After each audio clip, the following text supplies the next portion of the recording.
Wow. Sige po, ma. Go. Kaso wala yata extra mic? Sorry. Meron.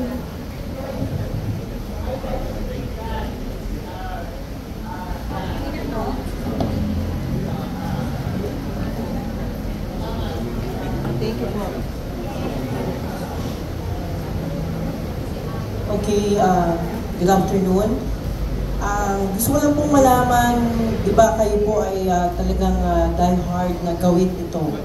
Parang nauuna pa kayo sa gobyerno kasi kayo yung nakakaisip ng mas tamang gawin. And congratulations for that. Thank you so much. Sa ngayon po, dahil ito nga po napakaganda mo nang na-discuss ninyo, ano pong aksyon ang ginagawa ngayon ng gobyerno? Meron po ba kayong update na masasabi sa amin? Kasi po, napaka-importante ho ninyo dahil kayo po ay nagsusulong ng ganitong klaseng solusyon at sana po sila yung nauuna instead na kayo kung tutuusin. Thanks so much. Anybody can answer?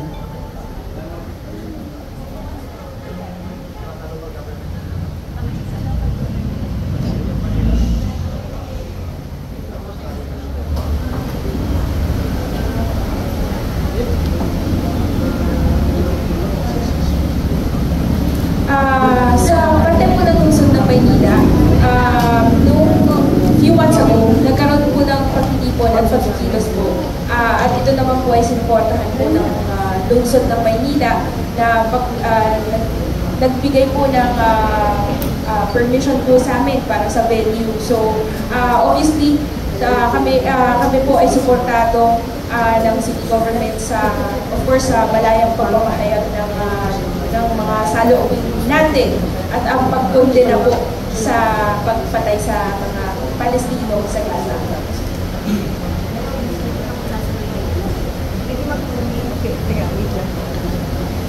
Yung sa atin naman, alam naman natin yung naging voting record ng Philippine government.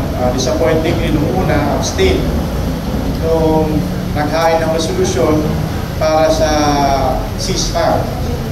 Nung pangalawang sinubok ito sa General Assembly noong December 13, December 12, ay para sa humanitarian ceasefire. Ito yung cause, yung ceasefire na panawagan natin na unconditional.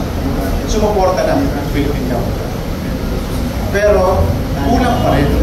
Sabi natin kulang ito kasi hindi kailangan ang humanitarian cause. Hindi kailangan ang conditional ceasefire sa ngayon.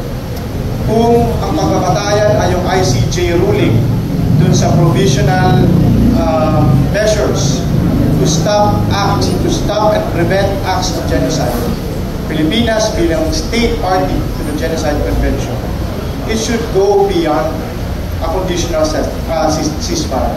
Dapat ang kanyang papanawagan ngayon, yung hindi lang sa ceasefire na pinapanawagan din natin, but to stop all aid flowing into Israel.